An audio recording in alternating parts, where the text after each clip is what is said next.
Welcome, everyone, on this fabulous day in November. It is the 11th of November.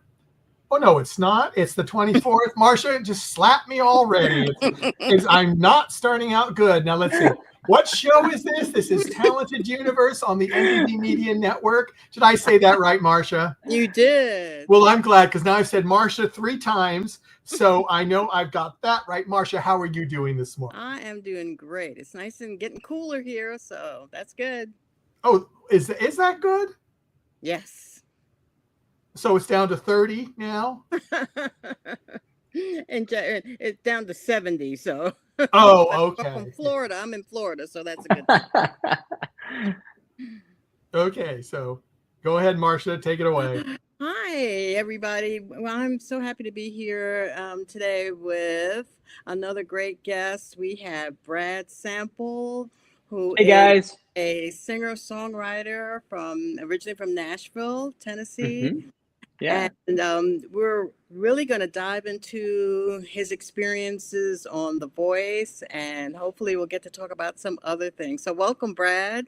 Thanks, guys. Michael, Marcia, thank you so much for having me. I appreciate it. Yeah, we are. I'm going to dive right in because one of the things that I think about when I think about The Voice is how scary or it must be to actually be there. Sure. And what is that like? Man, Marcia, I'll tell you. So I'm a guitar player by trade, right? It's what I do. I've played for, tons and tons of pop and country artists. I've played on stages with, I think 85,000 people is the biggest stage that I've ever played to with a country artist, and I've played on the Grand Ole Opry and on TV shows and on live TV shows and all kinds of stuff for my whole life. And even with all of that behind me, it was still like nothing else I had ever done doing this show. You're kind of in a pressure cooker for a while when they choose you and send you out to LA and you're working on the tunes that you've picked for the blind. And you spend a decent amount of time working on 90 seconds of music. So it's in my whole entire life and career, I have never spent so much time diving in to that 90-second clip you hear in the blind audition. You're basically like the people that you're working with in that fantastic band. I mean, I'm sure you guys are well versed in the fabulous band they have there on that show. Paul Merkovich and all of his guys are just world class in every way, and you get to kind of dive into your music and explore every millisecond of that 90 seconds of music for the blinds, and then you walk out onto that stage. And frankly, I don't watch a lot of TV. I never really have. I'd seen the show a little bit here and there, but I didn't have a lot of experience even watching the show. I've had friends that have been on it and all kinds of stuff, so I'd watch when they did it. But you walk out into this room and it's this, it's this massive. It's a film studio, really. Like, it's not even a. It is massive. It is. Oh, massive. It's Michael. It is huge. It's absolutely massive. This thing. It's crazy because like I've seen different episodes where like when we did the battles, it looked considerably smaller than when we did or at least from my perspective. I don't know about on the show, but when you're standing there, it looked considerably smaller because they had the people so much closer in. But then when you get on further on down the show, I know they actually set up risers and stages and stuff like that. So, but during the blinds, you do a death march about, like 50 feet from when the doors open up to the middle of the stage. And there is nary a person near you for about 40 feet on all sides. You are by yourself in the middle of an ocean of solitude. And it's intimidating. Like I said, even with all of the experiences I've had in my whole life and career, it was something that it was something like I've never done. It was really crazy. And I always think that because obviously you got someone to turn for you, but once you have someone to turn, you're going to drop your guitar and go, yay! Oh yeah. It's funny. My dad called me later on after the episode aired, the first episode aired, and he said, there's a part of the song where I kind of like was playing a lick that moved into the B section of that first verse. And I had to run back up to the microphone because am I allowed to say the first verse? Well, yeah, people know who turned. So when when Reba turned around, she turned around within about 10 seconds of me starting this song. And I had to play this guitar lick because I don't know if people know this, but all the guitar stuff you hear on the blind is actually me playing it. And so I played this guitar lick going into the second part of the first verse, and I had to run back up to the microphone to get back to the line, because it's not called the guitar player, it's called the voice, in case anybody's wondering, and they don't really care much about how good of a guitar player I am. And my dad said, "Geez Louise, Brad, you almost missed the third line of the song." And I was like, well, I was so thrown off by Reba turning around so fast that I almost didn't know what to do, you know? So it was fabulous. And yeah. I've heard the song, the original box top song that we all have. The letter, yeah. I wonder, as a singer, who you sang it very differently. What made you choose that particular song? Is that something that you had sung before, or?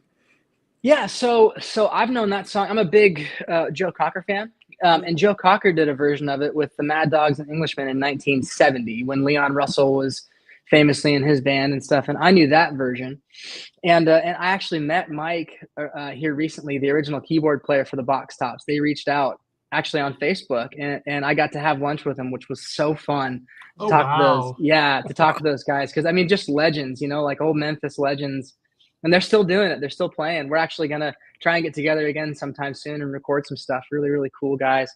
But so I had heard the Box Tops version, and it was a little more like, what do you say? Like up the middle 60s rock and roll, you know? And so in my head, when, you know, we were like throwing songs to the producers of The Voice to pick and stuff like that. And, you know, and they kind of pilfer through and you end up with the song that you can do.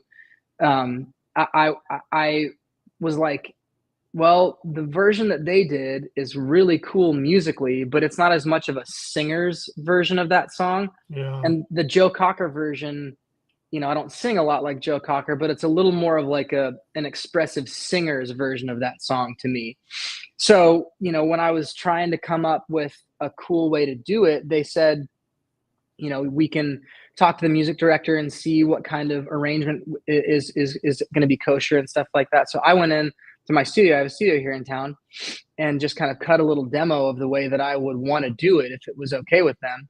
And I sent it to them and they approved it. And so like the way that I look at it is it's kind of like a third the Box Tops, a third Joe Cocker. Well, more than that. We'll say 40% the Box Tops, 40% Joe Cocker, and then 20% me kind of trying to bring a little bit of my flair in Nashville into it.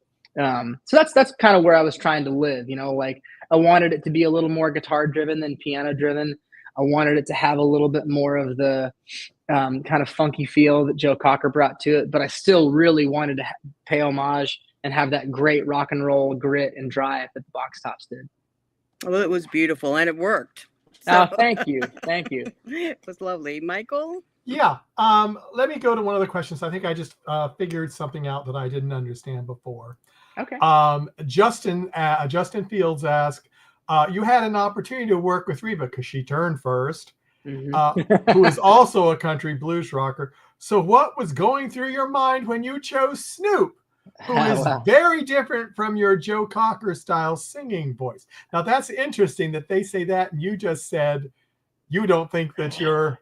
I just think that's. I'll take it. I'm a huge Joe Cocker fan. So I'll call myself wrong. There you go. Yeah. Man, oh man, Justin, great question. A lot of people have asked me that. You know, for me, when Reba turned around so quickly, I was obviously immediately excited and relieved again, because you work on this stuff for so long. And you really hope that somebody kind of sees and does and digs what you're doing. And Reba was the first. And in my head, initially, I was thinking she would be a great choice. You know, I had actually worked in her studio a bunch here in town. I play on records a lot, and she has a great studio called Starstruck, and I played on loads and loads of sessions there. And I'm a huge Reba fan. I mean, they don't call her the queen of country music for nothing. You know, she really is absolutely a legend.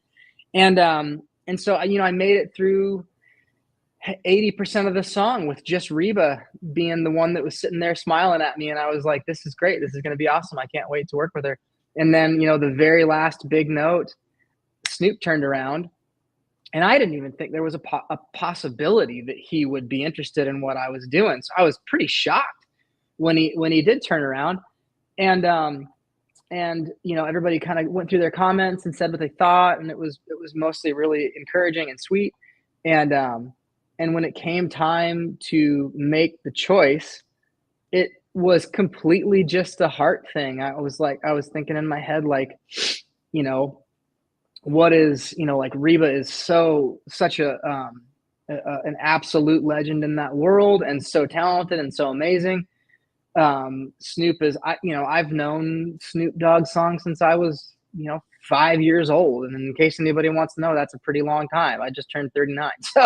So I was decently older than a lot of the people that were on the show. Yeah. And so I've known Snoop as long as I can remember liking music and listening to the radio and stuff like that. And when I started, like the few intelligent thoughts that you have in a moment like that, just because stuff's going so quickly, and you feel like you're in the middle of a hurricane trying to make sense of what's happening around you.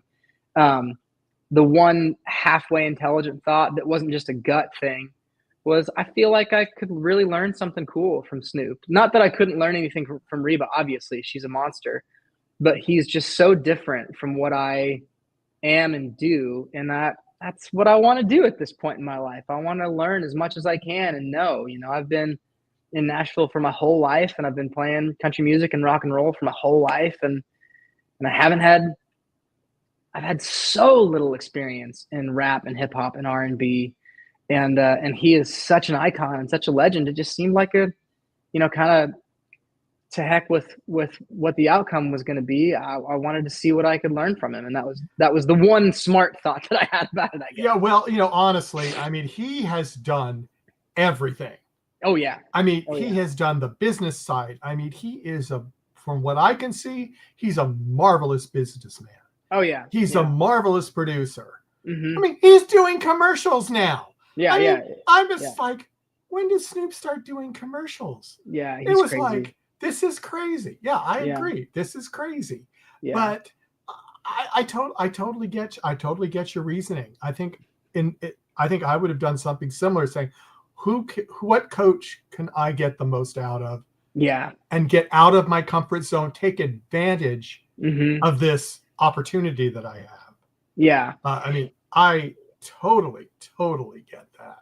Yeah, it was really cool. One of the big lessons that kind of blew my mind when Jakey and I were talking to him was he didn't say this in these exact words, but what I took from it was, we were asking about like staying relevant and how he's like made a career out of always being somehow on the forefront of what is really hip and cool and happening in any part of pop culture, but also always being that dude from 1987 who's just freaking recording Doggy Style in a garage somewhere in Los Angeles. He still always has that part of him in him. And when I distilled it down, kind of the short version of the long answer that he gave us was, he always wants to be doing something creative and cool, and he always wants to be doing something smart and savvy. And I was like, that's so simple and so brilliant. Like, he's always creating, so he's always challenging his creativity, and he's always trying to do something smart. So he's always looking for another opportunity that can make him better, make a situation better, give an avenue for that creativity to fly. I just thought that was brilliant. And what I have noticed a lot this season, especially during the blinds, he got into so many people's music. Oh yeah. And I really forgot. I think a few times he forgot to turn around because he got so into the music. I mean, he was just really going for it. Yeah. And I just went, are you paying attention? Or are you having too much fun listening? He's at a concert. He really is. Yeah, He's having a blast listening, And this was his first time coaching. He'd been on the show to instruct, but this was his first doing that blind. And I think it caught him off. I think it really did catch him off guard the first few that he did. Yeah, I can see that. Because it was just so. Yeah, it is funny. He, you know, like when Jake and I did that battle round and we did that Lionel Richie song, when we were talking to him about it, he said something to the effect of, "You guys think I'm just kidding, having y'all on my team?" He's like, "I'm into this stuff. You know, this is, you know," he goes, "I didn't bring you out here for nothing. I love country music. I've been listening to it my whole entire life." And when he was talking about that Lionel Richie tune, he basically said, "Excuse me." Like he started talking about Lionel Richie and Kenny Rogers and all of these 80s and 90s country singers that he was a huge fan of, because so many of them were using R&B songs from the late 70s and 80s and redoing them and pushing their career forward. And he meant it, you know, he means it. I know people made a lot of jokes about the bluegrass thing that he said to me, and then my pal's Mr. Moon being bluegrass, green grass, the whole, you know, grass joke. But he means it. He really does listen to all kinds of music. And talking to him and his people, you see that he's not just on the music stuff. He's not just playing the game. He is all in. He loves music of any kind. As long as it's good, he likes it. That's interesting.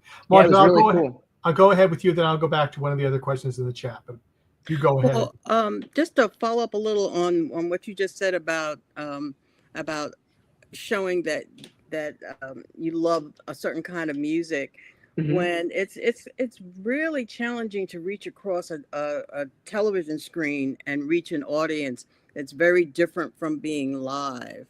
Yeah. And how do you approach that a little differently, or? That's a great question, Marcia. Yeah, so, you know, in that stuff with the performances, I would say, you know, I think you're always trying to perform the song as honestly as you can. You know, whether you're standing in a really intimate setting in like someone's backyard playing a backyard show, or you're playing a huge, you know, arena show or a little club show where, you know, you're breathing the same 10 o'clock night air that everybody else is breathing, or 2 a.m. night air, whatever it is, you know. Or if you're on a TV show, you're trying to kind of like still convey that honest connection, whether it's, like I said, breathing the same air as somebody 10 feet away, or literally reaching across satellite waves across the world. I think so much of that just has to do with honestly getting into the song. And Snoop even made mention of that one time when Jake and I were, like, when we did our first run through of that second song, was he said, "I don't want it to feel like you're trying your best on some recording. I want it to feel like I'm at a show. I want you to go where everybody wants to get up and start dancing." And again, even as like somebody who's been doing this my whole entire life and made my living doing it, it's a good reminder that, like, that's the main bag. You're trying to get people to connect with you. So it's obviously different, you know, when the Voice is nice because there is a live audience, so you can play off. Like when you hear those claps on the show, that's people standing to the right, left, and in front of you. Excuse me. And so it's really nice to like feel that legitimate feedback from live people in the room. But then you also do this thing called blocking, where they tell you where all the cameras are. And anybody that's ever done a TV show, or even like, you know, I don't know, stood on a stage or been to a wedding where they have big cameras and stuff like that, they do blocking to make sure the cameras can see you from where they are. And the first time you do blocking, they tell you where all the cameras are, and there are so many cameras.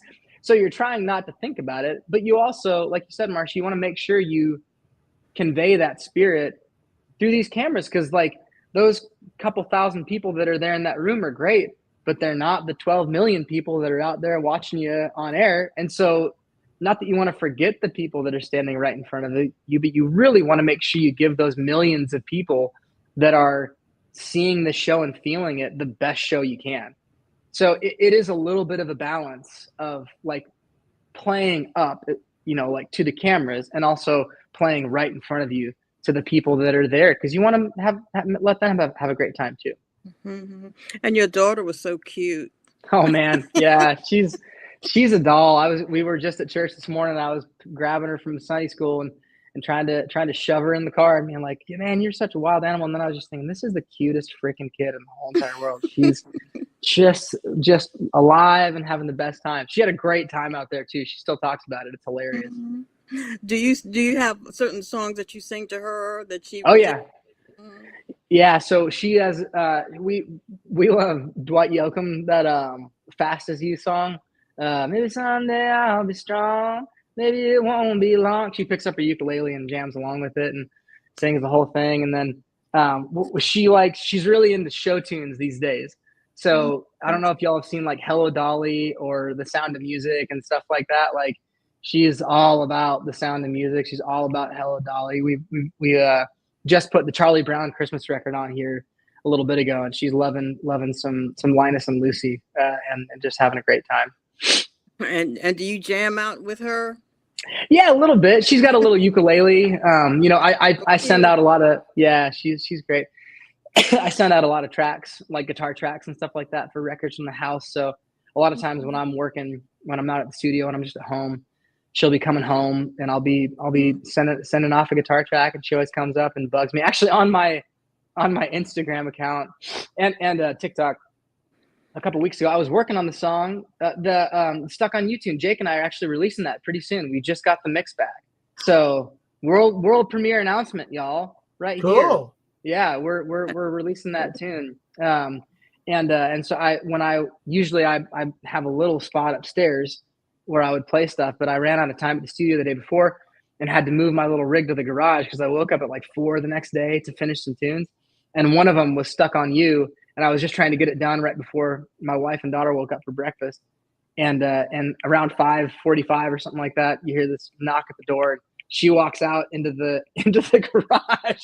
And I'm literally playing this guitar part, and her little head comes into the screen. She's looking at the camera, and it's just this little 50-second clip on my Instagram page, but it was so funny. She loves it. So That is adorable. yeah, she's cute as can be.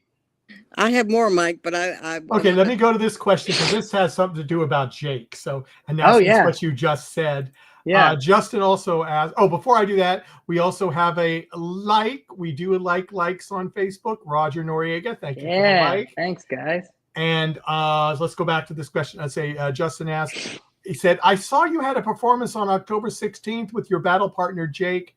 Now, is it Tankersley? Tankersley. So it's an accent there. Haven't had him on the show yet, so I haven't had to practice. Sure. Are you? I'm going to say, are you both going to continue collaborating? You just answered that question in the future, and opening and closing for each other venues. Oh yeah. Jake and I Jake became a really good friend even before the blind rounds. Yeah, no, the blinds. Like we met each other like the week before that in the hotel. Oh, and we were, okay. Yeah. Okay. Yeah, I met him in the gym and we were kind of workout buddies, and literally just similar guys. Kind of, we both like country music, both like rock and roll. We're both kind of dads. So not kind of dads, very much dads. And except for Jake has 4 kids and he's 32, I think, and I have 1 and I'm 39. So he's got me beat by about a decade on the kid front. But yeah, we became really good friends, had a lot in common, talked a lot, hung out a lot, and then we ended up on the same team, and then we ended up being battle partners. So it was like bittersweet that was a thing. But it was also so fun getting to make music with him because he's just so stinking good. I mean, what a great singer. Massive voice, this big, beautiful baritone voice. I've been working on this track that we've been doing, so I've been listening to a lot of his voice here lately from that recording. He cut his vocal out in Tulsa and sent me the tracks, and so I've gotten the privilege of hearing his voice in my brain a lot over the last week or so. And just a world-class country baritone singer. I mean, absolutely fabulous guy, and pretty much in every way. Even when we were working on the arrangement for the battle song, we both kind of decided, like, let's not try and just one up each other for the sake of singing some big stupid note. Let's make this song as good as we possibly can. Like let's go into it making this the best duet that it can possibly be, so the odds of both of us staying are as high as they possibly can be. And that was the goal from the jump. Obviously it didn't work out that way. It worked out great for Jake, and I'm so proud of him and so pumped for him because he deserves it. And I had a ton of fun doing what I did. And in the end, we played a few shows together. I played guitar for him at the last show that on October 16th. I opened the show up. It was in Tulsa, and I played guitar for him. During his whole entire set, I played lead guitar and had a freaking blast doing it too, because he's got great songs. But yeah, 100%. We're gonna release that tune. I'm not totally sure yet. It'll be like second week of December, I think, is what we're aiming for. Mm-hmm. But it'll be out, and a bunch of people have been asking for it. I think it was either the first or second most viewed battle song on YouTube and TikTok. And which is great. Yeah, it was crazy. And I think on Instagram it was top 3 at least viewed most battle song. And so we're trying to give people what they want, and I think it turned out sounding really good. It's got some Nashville aces playing on it. I mean, it's a great recording with just the best of the best, and obviously Jake and I sang on it, and I played guitar on it too. So it was a ton of fun doing the thing. It's a really, really cool tune. So yes, to answer his question, we are planning on working together and playing as many shows as we can. I'm trying to get him out to Nashville to play a couple of shows after the top of the year. So yeah, let me ask you this, kind of going with this flow right now. Yeah. Do you think did you you said you met him working out? Yeah. Did you think about you wanted to collaborate with him when you were working out? Was it after the blinds, or was it really when you went into working with him on the battles? And yeah, that's when it was 100% the battles. Because we got to hear each other a lot leading up to the blinds here and there. But I think Jake and I are similar in that when everybody was, hooting and hollering and singing tunes and stuff like that at the hotel just casually, we're not really the types to like shoulder join ourselves. in. Yeah, well, not even join in necessarily, just like shoulder in and be loud and do the thing. There are a bunch of characters on this season that are really gregarious and outgoing, and they were all making and no knocking to them. They were great, and it was fun to listen. But I didn't really get to hear Jake a lot until we started working together, and he didn't get to hear me a lot either. And so when Snoop said that Jake and I were going to be partnered up, and then when he said the song, at first I thought I knew the song, and then I was like, I don't know this freaking song. I don't think I've ever heard it before in my life. Which, much to my shame, when my parents called me, like, you don't know "Stuck on You" by Lionel Richie? Crazy. Because I didn't even realize it was such a big hit, It was huge. Yeah. Yeah, I had no idea. Oh, get this. So a funny sidebar. So that version that Jake and I did sent that song back into the top 10 on Hot AC and the Apple charts the week after we did it. Really? Yeah, the Lionel Richie one went. Yeah. That is wild. Yeah, Forbes magazine wrote an article about it. It was crazy. So anyway, but yeah, when he tells us we're working on this song, I was like, what the heck are we going to do with this freaking song? And Jake and I went up to my hotel room and we started playing around with it. We're like, oh yeah, the original key kind of works, but we're trying to figure out a way to give both of us a chance to really sing a cool part and stuff like that. And then I heard Jake singing that big low. We were trying to figure out a way to start the song out, and we were trying to decide if I should start it out or if he should start it out. And I remembered that he had such a great low range, and we started playing it, and I played that siglet going into it, and he just started singing the first verse a whole octave down. And I was just like, my God, man, drop the basement out of it. Why don't you? Jeez, bro, this is great. And I forgot, because I just didn't, we were just learning each other's voices at the time. Yeah. We didn't really know a lot about it. And I forgot that he had that huge, rich, barely baritone. It's so cool. And then my voice is so much higher and so much different sounding than his. I think it just worked out in a really cool way because each voice is super separate. But then when we're able to sing harmonies together, which is like 2/3 of that song, our arrangement on that song is like we're singing the harmony with each other. Yeah. Almost 2/3 of the time. It just was an absolute blast. Like I said, he's such a nice. I shouldn't say nice. He's a cold-blooded killer of a singer. I mean, he's freaking great. And I'm waxing philosophically and making too much out of this, Mike. But to go back to your question, getting to know him in the gym was great, and hanging out was great. he went right before me in battles, like the way they do the timing of the stuff. Like Jake was, you're in these corrals and they bring people out there to go. And I was in the same corral as Jake. And so I got to hear him do his battle, and it was obviously fantastic. And he just had that big rumbly voice. But it wasn't until we started working together that I was like, man, really heard that. Yeah. I hope I get to make music with this guy for a long time, because he is very cool. Mm-hmm. And as it stands right now, it looks like we're going to be able to do it for a while. It's a lot of fun. Well, and it sounds like you're very similar in styles. You're very similar in life experiences. Yeah. He just has more of some of the life experiences. But I mean that to me, that to find someone like that to collaborate with would have made the entire sacrifice I know that you had to make to go to The Voice work. Yeah, for sure. It's, like everybody kind of talks about the part that you don't think about, which is that those people are out there for, a while, and you have to take a chunk of time off to make it work. Mm-hmm. And like the longer you're there, like we were away from our families. And that was another part that was really cool about that song, was it was, like Snoop picked a good one, at the end of the day, it was really kind of communicating what we were both feeling about being away from our families and all that kind of stuff. But yeah, it was really great to have a little bit of solidarity with somebody that was a little bit more like-minded and similar, just to kind of go through that experience with.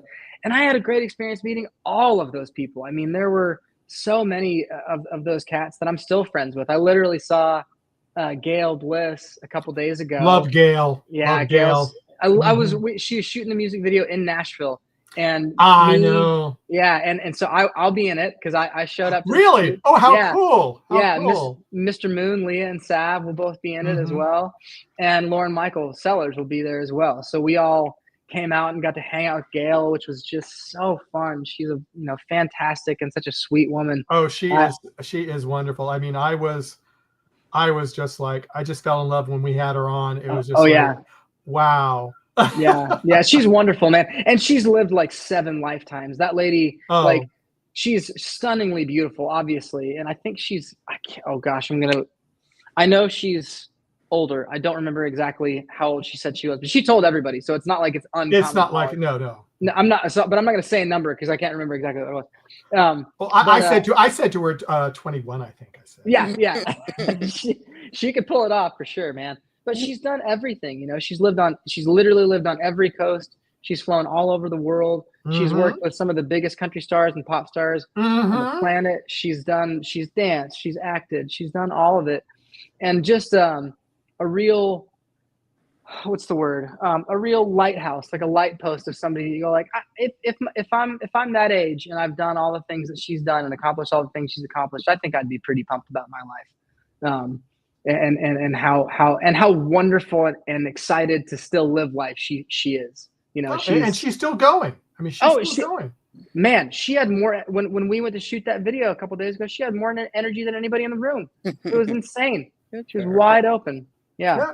And I'll just tell you this, that she's coming back to visit us again next month. Oh, good. So, yeah, she's amazing. Got some stuff I said, I'd love to have you back. Oh yeah. She's fantastic, man. Yeah. I'm a big fan of Gail.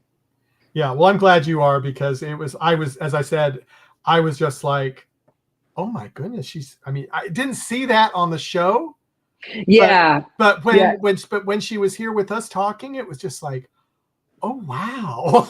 Yeah. It's funny because again, the show is like, I am a big fan of those producers and the way they do it. They're honest, and there's no gotcha moments. They're not like trying to make anybody look stupid. They're really upfront about trying to present everybody in the best light that they can.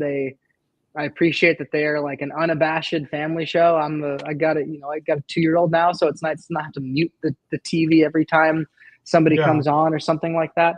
And they also really seem to try. I know everybody that was on the blinds and more.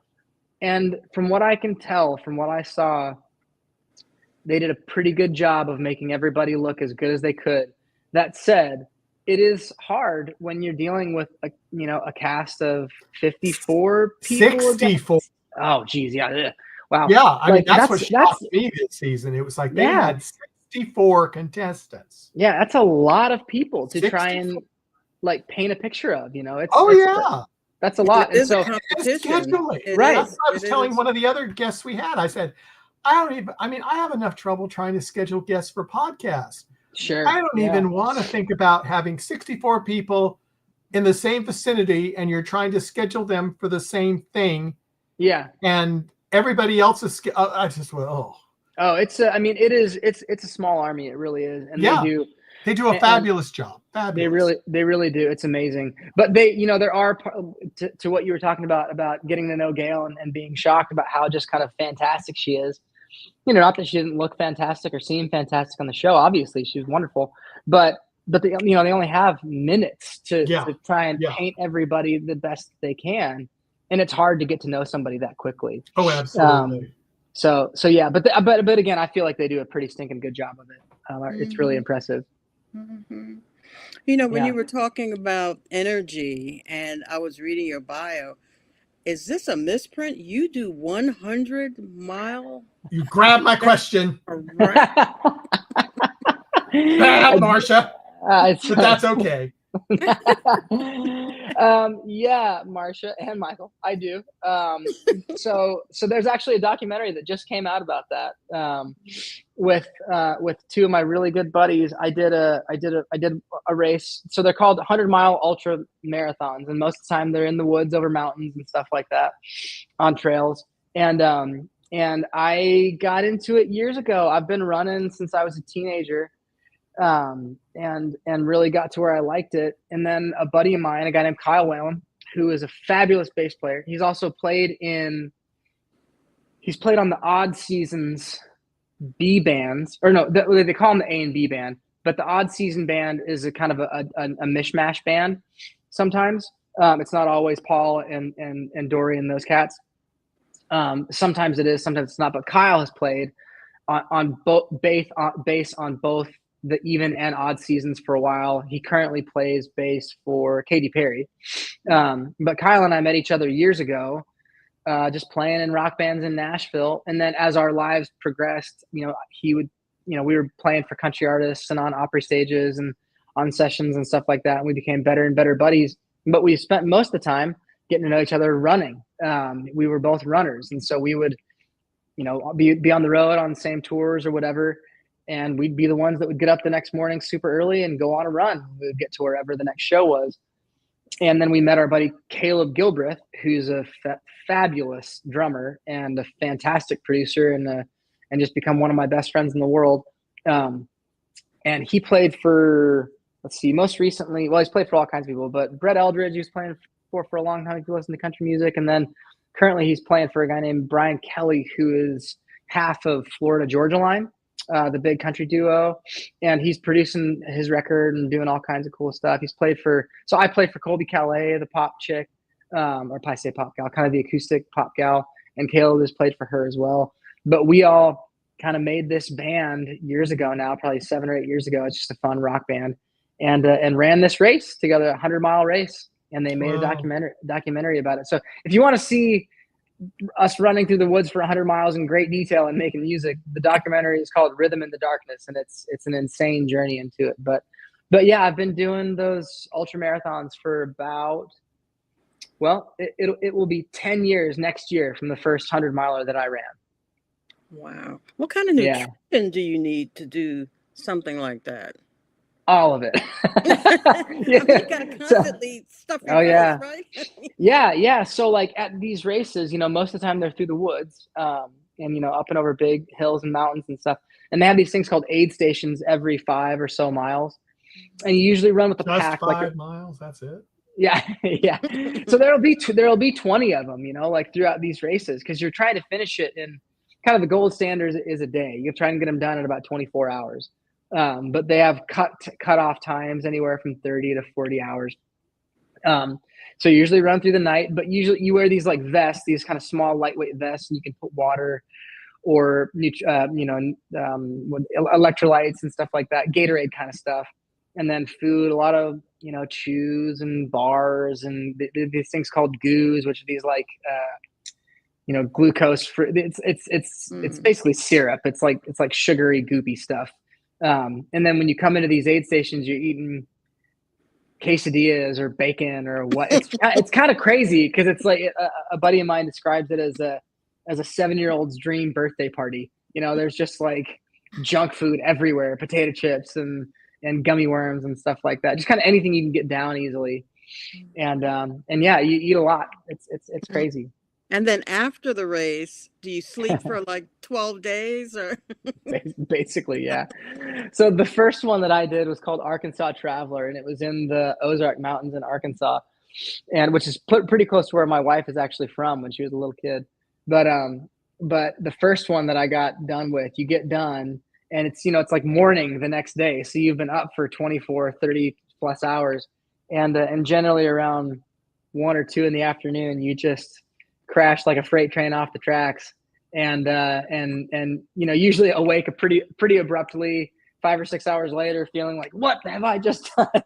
And then you pretty immediately fall back to sleep for about 12 hours, or at least that's the way it's gone for me. That's so, yeah, it's I'm gonna check that out. Yeah, it's different. I'm really curious. So yeah. So if you go to my Instagram page, I have a link tree there in my bio or the description, and it's one of the links in the link tree. Oh, so cool. If you just, okay. Yeah. So everybody go to the Instagram link I put up there, and then you can get to the link tree, and then you can go there. Yeah. Because lately we've seen these shows, and I just saw a preview for Special Forces World's Toughest Test. And yeah. Celebrities through all this kind of. So yeah. I expect to see you on one of those. Forget Dancing with the Stars. Yeah. You need to go. No, nobody wants to see me dance. Golly, yeah. No, I'd much rather get shot at with paintballs by a special forces guy than have to dance on national television.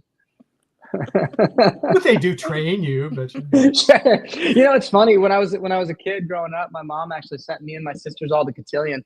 So I know how to ballroom dance with the best of them. Me and my friends used to go swing dancing when I was a kid, but I just haven't done it in so long. It would take a lot of reminding to remember how to do it in the first place. Okay, so you get to go on both. All right. Yeah, there we go. We're getting your future mapped out right here. Whew, watch out. Sounds busy. Sounds busy. Well, 100 miles is busy in my book. I thought it was a misprint too, and I go, it can't be a misprint. It has lasted so long on the Voice webpage. I go, it can't be a misprint. It's got to be right. And I was like, yeah. They asked me about it too. They were like, "Now, am I reading this right? Does this say 100 miles? That can't be right?" So, but yeah, it's crazy. It is. We were actually just on. Speaking of podcasts, we were just on. Me and my buddy Caleb and my buddy Kyle, the guys that are in that documentary. Mm-hmm. We were just on probably the biggest trail running podcast. It's called Trail Runner Nation. And we talked about it. And it's funny because when you're in like a little bubble like that, this little microcosmic bubble, that's a normal thing. They were talking about 200-mile races, and we were going, wow, that's crazy. What are you guys talking about? And it's just like a normal thing for these numbers to get tossed around. But then when you talk to anybody that doesn't do it, it's like they think you're totally psycho. So, and maybe I am. Well, I just like to warn you, Brad, it's scary if you say something on this podcast, because then something like this pops up. Paintball by Special Forces? ? That could be arranged. Oh no. So you just have to be careful what you say on the NDB Media Network. We have so many other different kind of shows. Yeah. I mean. Oh, and this is even. Is this your wife? That's my mom. That's your mom. That's even worse. Mom. Don't let him fool you. He can dance. She's the one that's responsible for cotillion. My mom was the one that made me and my 3 sisters go to cotillion. She wanted to raise a Southern gentleman and Southern ladies, and that's the way she wanted it to be. Well, there you are. Love that. Thank you, Cindy. So then maybe you should do this to counteract it. Paintballs. Yes. Roger, I tell you what, man, if you can arrange something, I'll do my best. I'm not that fast, but I can go for a long time. So we'll see. Well, honestly, if you'd like to get your other people together, that you do the run with. Mhm. We'd love to have you on a podcast and talk Oh, about okay. that. Yeah. I'll see what they say. So Kyle lives in LA right now, and Caleb is here in town. But I'll check. Well, I said it doesn't matter. We can do, and they can be anywhere. Sure. Yeah. I mean, our co-hosts are from all over the world, so Gotcha. so Okay. Cool. they Yeah. can be I'll check anywhere. with them. Yeah, that check might with be them. fun. That'd be cool. That would be cool. Well, can I And- ask you about your style? Everybody's got a style, of dress, things. Oh yeah. I noticed that you had some really colorful shoulder things going on. Yeah. And, Yeah. So I've been, I've been playing country music for a lot of my life. I played a lot of rock and roll. I was in a rock band called Run with Bulls for years before I started playing for a country artist and stuff like that, and pop artists. And around 2012, that's when I started, just kind of what they call gunslinging full time in Nashville. But I grew up in Nashville, in Hendersonville, kind of on the north side of town, and a bunch of like OG country folk and Opry stars and stuff like that lived up there. So when I was, oh golly, I'm trying to think. When I was 14, I had one of my really good friends in school was this girl named Molly Skaggs. She's still a dear friend. Her little brother, Luke Skaggs, and their parents just so happened to be Sharon White Skaggs and Ricky Skaggs. And they became really dear family friends, and they're still dear family friends. My mom and dad were just joking about how Ricky and Sharon were over at their house for supper a couple nights ago. And Mr. Ricky, when I was really young, gave me a really fantastic opportunity to work at his studio. It's called Skaggs Place. It's a legendary studio here in Nashville. And I was just sweeping floors and making coffee and, carrying guitars in and out and kind of doing whatever needed did at the studio. And so I was just around these old gals and guys, not old, they're not old, but like kind of old guard Nashville, like country and Western artists. Classic. There we go. That's what we're talking about, Mike. Classic. I like it. These classic country artists. From the time I was, in my young teens, when I was listening to, like metal and hardcore and, anything that I could sink my teeth into, and also, the Rolling Stones and all kinds of stuff. But I still thought, I remember one day Marty Stewart walked into the studio and he had this, big old pompadour hair, and he had an ascot wrapped around his neck and this awesome nudie suit. And this was like a Tuesday morning, it was like 10 o'clock on Tuesday, and he was done to the nines. And I was just thinking, I'm like, that's pretty stinking cool. So when I first started getting asked to play the Opry with country artists and stuff like that, I was like, I can't be fooling around here, man. I can't wear jeans and a t-shirt to the Opry, man. I got to show up like I belong here. So I kind of got into some of that like nudie suit era Western wear and stuff like that. And, I'm no stranger to a farm. I grew up doing farm work and stuff like that. So all that stuff was always kind of like the cool version of that. And when I got into any sort of fashion, I and I say loosely, my wife still picks a lot of my clothes. She'll tell me regularly, you can't go in public in that if anybody's going to see you. So make sure you put something else on. But I love, so, Nudie was a famous Nashville suit designer. He did all the suits on the Sgt. Pepper's cover, the Beatles album. He did a bunch of Jimi Hendrix early super sparkly stuff. A lot of the vests were nudie suits. He had a shop in LA and in Nashville, and I think somewhere else, but I'm not really sure where that was, so don't quote me. But then one of his designers, a guy named Manuel, kind of took over that pedigree when Nudie passed on in the 80s, I think. And so I actually have a couple Manuel jackets. I have a couple custom suits. The suit that, or the shirt that you probably were talking about, Marcia, from the Blinds, was made by another great Western wear designer here in Nashville named Ellie Monster. So her brand is called Ellie Monster. And she is just a fabulous designer. She's one of my favorites in town. So that was from her. And then the guys and gals there at the the Voice wardrobe department. Shout out to all of them, Michelle, Sarah, Marissa. They're just like the most wonderful people, and you give them these vision boards of kind of what you're going for, and they just nail it. So that second look, I brought everything for the first, that was all just stuff that I had. And the second look with that crop jacket and the cool roses and all that stuff, that was all them. They threw that together, and I looked at it and I was like, this looks like something that if I had my like dream wardrobe and could just like spend infinity money, I would put that together. So I think they have a huge stuff that they have available for the show. Oh yeah. They're so wonderful. And kind of really get it. You know, you look at the way they dress everybody from, you know, really intense, you know, like R&B or pop or whatever, you know, like Spanish influenced or whatever kind of folk, and they just get it. They're so good at their jobs, and also delightful people to be around.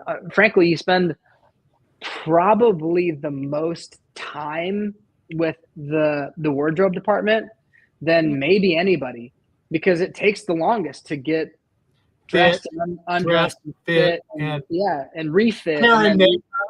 You're with all those people just about longer than anybody, and they're just wonderful. So big shout out to all those cats. They're so fun. And did you get to keep the jacket? I got to keep that whole outfit except for that awesome jacket, which was like so sad to me because it was a vintage jacket from, I forget the wardrobe house in LA, but it's a big wardrobe house in LA, and so that was a rental. But they were the ones that so they figured out a way to get those roses on the lapel without sewing into that jacket, because it was like 50 years old. So they figured out a way to get those roses to lay on that jacket without gluing, or I don't even know how they did it, honestly, because they weren't allowed to alter that jacket at all, because it was vintage. And so somehow, by some voodoo magic, they ended up getting those roses to stay up on the shoulders and also not get pulled off by my guitar strap. You know, because Jake and I were both playing guitar, and so they really, they are world class, man. They really know what they're doing. And just as a thing, you mentioned Florida Georgia Line. I'm here in Jacksonville, so we know Florida Georgia. Oh yeah, come on. Yeah, so my buddy Caleb is actually producing the drummer that runs with me. He's producing Brian Kelly's next record right now. It's really good stuff. It's cool. I think you'd like it. Yeah, I'll check that out too. Thank you. No problem. Well, just out to the world out there that's watching us live, we're going to be going off in about 5 minutes. So if you want to post a question or a comment to Brad, like if you know some people that he could get in a paint battle with, let us know. Roger says coffee and guitars sounds like a song title. Yeah, I'm down, man. I'll try my best to write it. It sounds like it could be a country song. But it also sounds like you're experimenting with this has helped you experiment with even more varied music styles. Yeah, for sure. Like it's, it was so nice. My pals, the Mr. Moon Gals, I got to go and do a run of shows with them. And so my first instrument was actually guitar. It was actually drums. And so I got to go and play drums with my pals, Mr. Moon, on a couple of shows that I was playing with them, where we were kind of sharing the bill. And they're a really cool version of kind of like a folk pop thing that I just think is so cool. If anybody has a chance, go check out Mr. Moon. They're so good. But I really enjoyed them on the show. I was sorry they didn't last longer. Yeah, me too. I thought 64 people have to go down to. Yeah. It's crazy. And I will say this much, guys. One of the things that was so insane to me was walking around that hotel. Again, I'm around professional musicians every day of my life, professional singers and musicians and all of them. And there was nobody that didn't belong there. Every single person, even people that didn't get chair turns. It was staggering how good everybody was. They really were all so talented. The voice people do a serious job of trying to pick what do you say? Not gimmicky talent. They really try and make sure that everybody is pulling their weight, and it was fantastic to listen to everybody that was there. But yeah, Marcia, to answer your question, I feel like it's easy in the world that I live in, where I'm like listening to music and playing music every day, and so much of it is so similar that you just kind of get in these ruts. It's easy to like just, make your coffee in the morning and go to work and do the thing. Even though it's playing music, which is a lot of fun, and I love that, it's creative and stuff. It can turn into the same thing every day. The same, you're sending the same email, you're checking the same people into a hotel, you're doing whatever your job is. It can do that just as easily with music.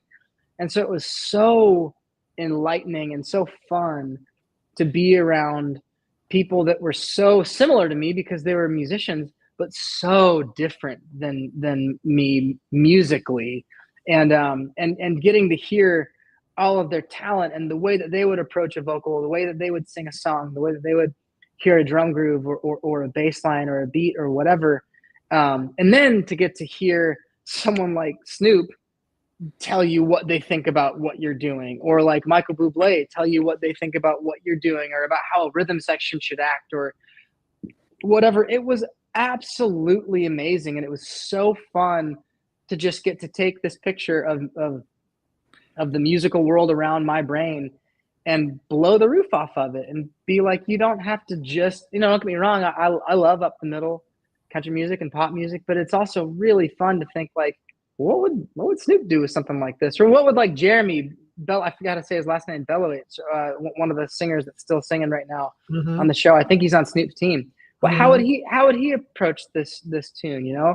How would any of them? It's so different. Everybody was so different, but still having the same goal. Just kind of like made music this smaller and bigger thing all at the same time. And I think that goes back to what you said, why you picked Snoop in the first place. Yeah. To challenge you, to show you different ways to do things. Yeah, for sure. And Roger has one last comment. He said, that is so cool to know that the talent around you was so excellent.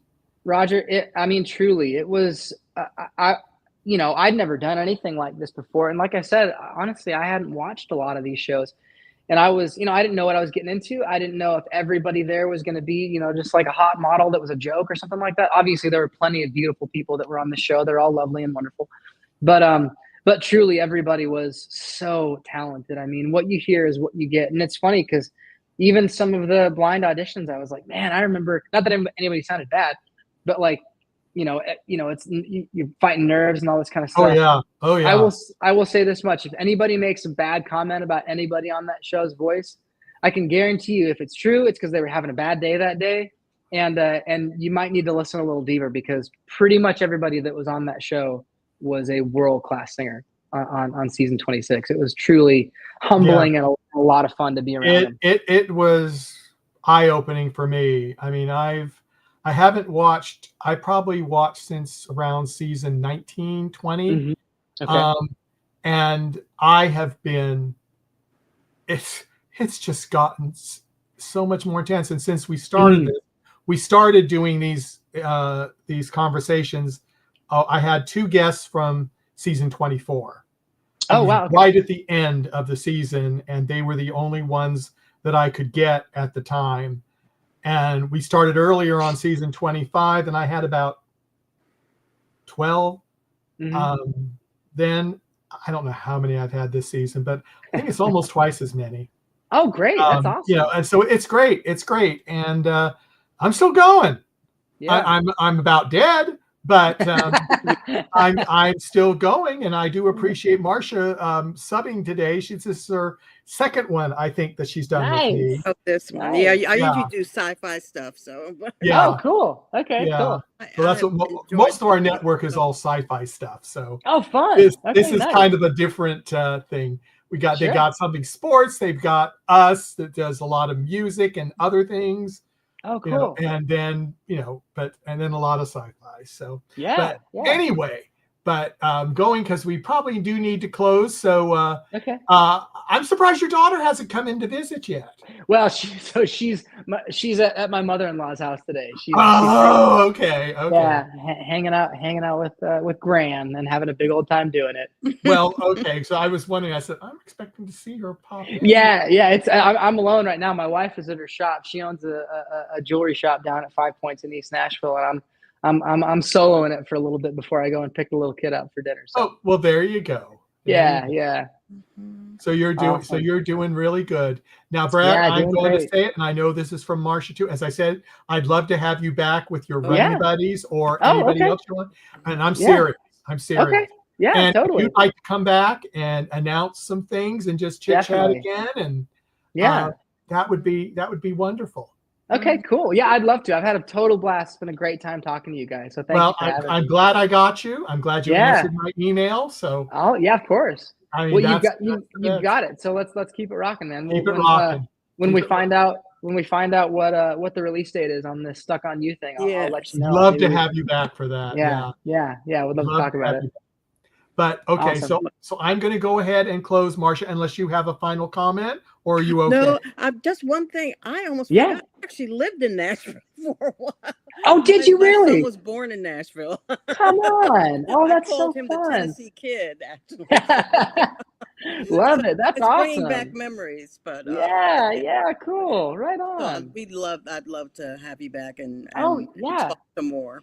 Yeah, we'd love to. I'm down. We would. So, everybody out there, we're hopefully going to get Brad back. Please look at our page. Here are all his links right there.